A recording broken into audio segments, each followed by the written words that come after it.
묵직함에 무서운 게?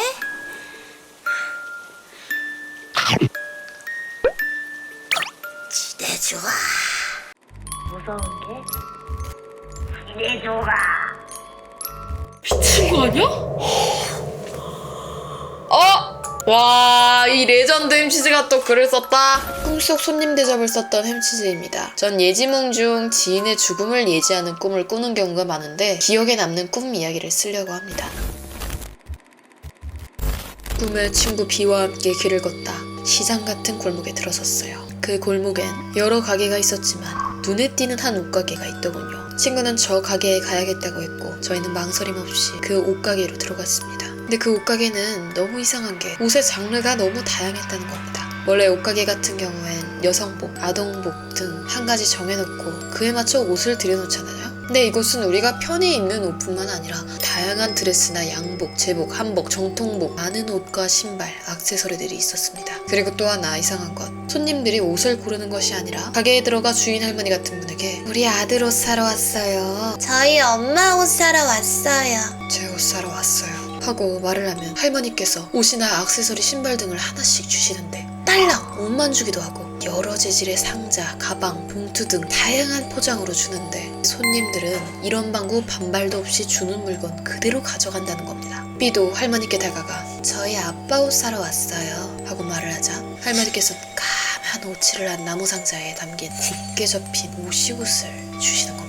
여름도 다 지났는데 무슨 옷이옷을? 하고 생각했지만 B에게 네 옷도 사는 게 어때? 라고 물었어요. 왜냐하면 B에게 너무나 찰떡일 것 같은 하늘색 원피스를 발견했거든요. B가 꼭 이 옷을 입어줬으면 하고 바랬어요. 저는 그 원피스를 들고 와 B에게 대보며 강력 추천을 했습니다. 그러자 할머니께선 검은색 원피스를 B에게 주시더군요. 전 왠지 모르게 기분이 나빠져 뾰족한 목소리로 저희는 하늘색 원피스를 사고 싶어요 라고 말했습니다. 그런데 할머니께서 아가씨 사고 싶을 걸 사는 게 아니라 필요한 걸 사야지, 여기엔 그런 곳이야 하며 친구에게 검은 원피스를 주셨어요. 저희는 어쩔 수 없이 할머니께서 주신 옷들을 들고 나오면서 꿈이 끝났습니다. 꿈이 너무 찝찝해 B에게 혹시 무슨 일 있냐는 톡을 보내려던 순간 B에게서 먼저 어떡해 우리 아버지가 돌아가셨어 라는 메시지가 먼저 왔습니다. 지금 와서 생각해보면 그 나무 상자 안에 들어있던 옷이 모시가 아니라 삼배 옷이 아니었을까 하고 예상을 해봅니다. 검은색이 아닌 하늘색 원피스를 가져왔다면 어땠을지 궁금하네요.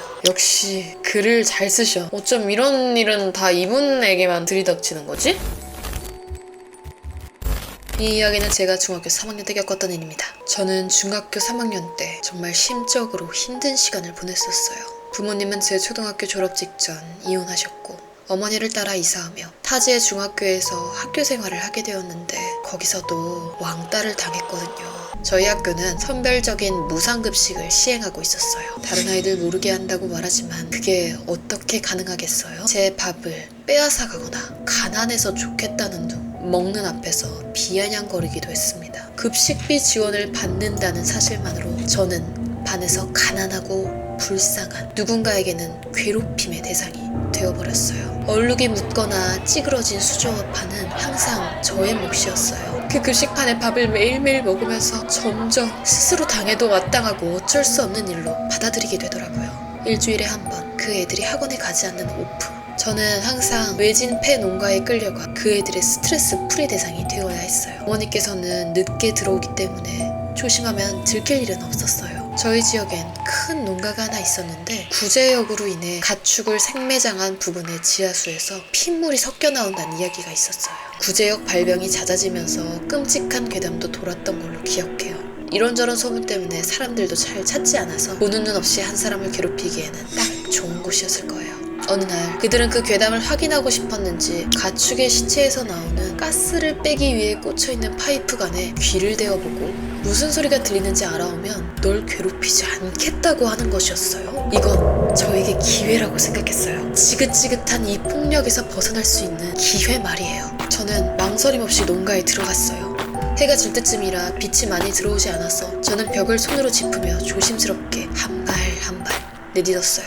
내 발밑에 수많은 가축들의 시체가 있다는 사실에 으스스한 기분이 들며 괜히 소름이 돋았어요. 생각했던 것보다 더 무섭고 긴장이 되었습니다. 어느 정도 어둠에 눈도 익숙해진 터라 대강은 안의 구조가 보였어요.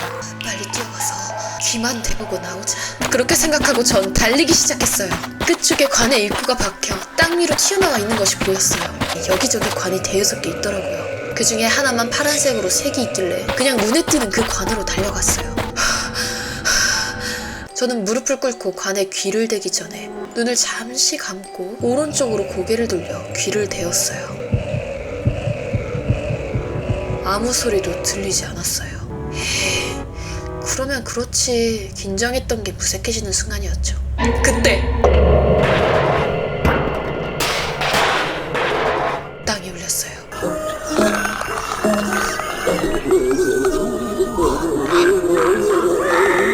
귀를 찌는 듯한 비명소리가 들렸어요. 저는 귀를 뗀 채 뒤로 주저앉아 물러섰어요. 너무 무서워서 환청을 들은 게 아닐까. 그때 또 땅속에서 지진이 난 것처럼 농장 안이 휘청였어요. 여기저기 박혀있던 수많은 관들에서 땅속에서부터 들려오는 메아리치는 비명이 벽에 부딪히고 튕기며 농가 안을 가득 메웠어요. 비명소리에 잠겨 질식할 것만 같았어요.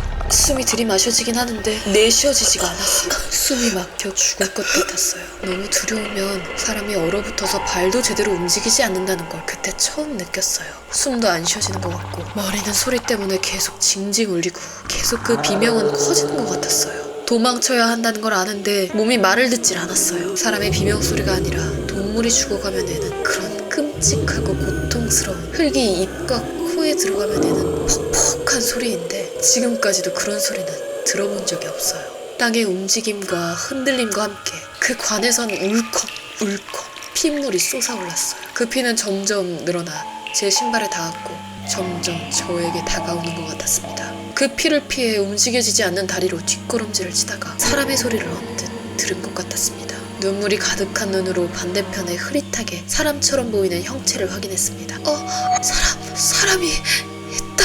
도와주세요! 살려주세요! 여기서 나가야 한다는 맹목적이고 동물적인 감각에 소리치며 움직이지 않는 몸을 일으켜 달렸어요. 발이 자꾸만 꼬여서 맨바닥에서 넘어지면서도 저 사람을 잡지 않으면 나는 죽는다 생각하며 달렸어요. 그 사람과 어느 정도 가까워졌다고 느낄 때 그제야 이상함을 느꼈어요. 제게 팔을 흔들어주고 있다고 생각했던 그 사람의 몸을 바라보았을 때, 아니 머리라고 생각한 부분을 보았을 때 머리가 보이지 않았어요. 그 자리에는 흐느적거리며 픽픽 돌아가는 그 사람의 다리.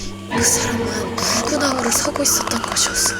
멈춰야 하는데 제 몸이 멈추질 않았습니다. 마치 반도구에 달리는 것처럼 다리가 계속 움직였어요. 그때 뭔가에 걸려 넘어져서 멈출 수가 있었는데 그 파이프 관이었어요. 제가 귀를 대었던 그 파란색, 여기서부터 달리기 시작했을 텐데 어떻게 다시 여기지?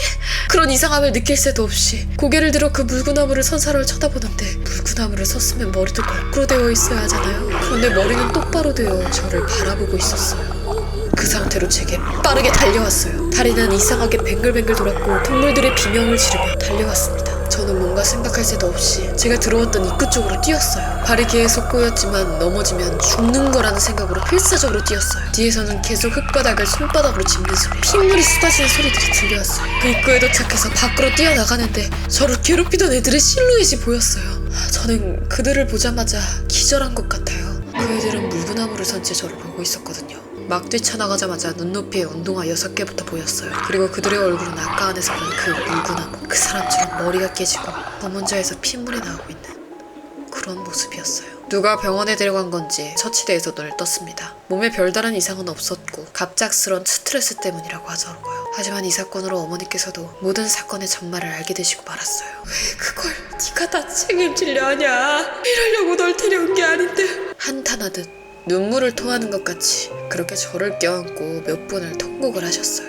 다음날 아침이 되자마자 어머니는 경찰분들과 함께 학교폭력 징계를 열게 되었고 제가 괴롭힘 당하던 곳도 CCTV가 작동 중이어서 증거는 충분했어요. 과연 내가 농가에서 본 것들이 진짜인지 그게 찍혔을지 확인해보는 게 속이 시원하고 마음이 편할 것 같아서 증거를 위해 수집한 CCTV를 부탁드려 그 부분만을 보게 되었어요. 그런데 CCTV 영상은 뭔가 이상했어요. 농장문을 열고 들어간 저는 30분 동안 가만히 위동도 안 하고 한쪽 발을 떼려다가 오른 딱 그 상태로 가만히 서 있다 갑자기 기절하는 모습이었어요. 전 분명 안에서 그렇게나 많은 일을 겪었는데 그저 어둠 속에서 가만히 30분을 서 있었던 거예요. 밖에서 괴롭히던 애들도 빨리 가라며 보채다가 제가 들어가는 걸 보고 1분도 안 되어 담배를 피우고 화면에서 사라졌어요. 그들은 애초에 제가 끝까지 들어가는지 어쩌는지 관심도 없었던 거예요. 물구나무선 그 애들은 난 분명히 봤는데 그 애들은 뭐였던 거지? 제가 기절하고 10분 뒤 구급차가 와서 저를 싣고 사라졌습니다. 제가 괴롭힘 당하는 걸 알고 있던 같은 반 친구가 따라와서 보고 있다 제가 쓰러지니 신고를 해준 것이라고 전해 들었습니다. 모두 다 헛것이었던 거예요. 저는 그 어두운 농가 속에서 혼자 덩그러니 서서 30분 동안 눈동자를 굴리며 환각을 보고 있었다는 겁니다. 차라리 환각인 게 현실적으로도 말이 되는 상황이긴 하죠. 공포 영화에서 나올 법한 일들이라 제 기억 속에 엉켜있던 과거에 봤던 공포 영화들이 환각으로 보인 것일 거라고 믿고 넘기기로 했어요. 말해도 아무도 안 믿어줄 것 같아 누구에게도 말하지 못했어요. 근황을 알려드리자면 이전에 폭력행위들이 모두 인정이 되어 일주일 후 다시 징계위원회가 열리기로 예정이 되어 있었고 안내문자, 진술서, 반 학생들을 대상으로 한 자세한 조사서까지 모든 게 준비가 된 상황이었지만 일주일 후 그 위원회는 예정대로 열리지 않았어요. 가해자 학생들이 모두 죽어버렸거든요. 어? 오토바이를 셋이서 타다가 교차로에 신호를 지키지 않아 튕겨 날아가 그 자리에서 죽었다고 그렇게만 들었어요. 그래서 물구나무 섰나? 학폭이고 뭐고 후지부지 되어버리고 그 이후에는 바로 전학을 가게 되어 그 다음의 이야기는 듣지 못했어요. 상담을 받으면서 야 진짜 찐으로 소름 돋는 건 처음이네 내가. 가해자에게 사과 한마디 듣지 못하고 아무런 처벌도 보지 못해 그런지 쉽게 이겨내지지 않더라고요. 상담은 학폭 관련된 얘기만 했고 여기 쓴 내용은 말하지도 못하겠네요. 이번에 만난 새로운 상담 선생님께서 제가 뭔가 숨기고 있는 걸 아신 건지 말 못한 힘든 일이 있다면 누군가에게 말하지 않더라도 글로라도 써보면 마음에 도움이 된다 하셔서 지금 이 글을 쓰고 있는 것이에요. 조금 마음이 가벼워진 것도 같네요. 후일담입니다만 나중에 무당 유튜브를 보다가 알게 된 것인데 곧 죽을 사람이 신당에 들어오면 거꾸로 보이기도 한다고 말하더라고요. 저는 그들의 죽음을 미리 본 것일까요? 지하수에서 피물이 섞여 나왔다는 기사도 진짜 있었더라고요. 그 안에서 일어났던 일들은 전부 제 망상이고 환각이었던 것일까요? 단단히 홀린 것일까요? 생매장을 당한 곳이니 그 원한이 엄청나지 않겠어요? 어쩌면 생매장 당한 동물들이 인간에게 복수를 한 게 아닐까 싶기도 하네요. 그 일이 있고는 며칠간 산채로 땅에 묻혀 코와 입으로 흙이 들어가는 걸 보다 울면서 일어나곤 했어요. 뭐 어떡해. 전 아직도 그 표현할 수 없는 끔찍한 비명이 떠오르곤 해요. 어머! 진짜야? 나 솔직히 반신반의 했어.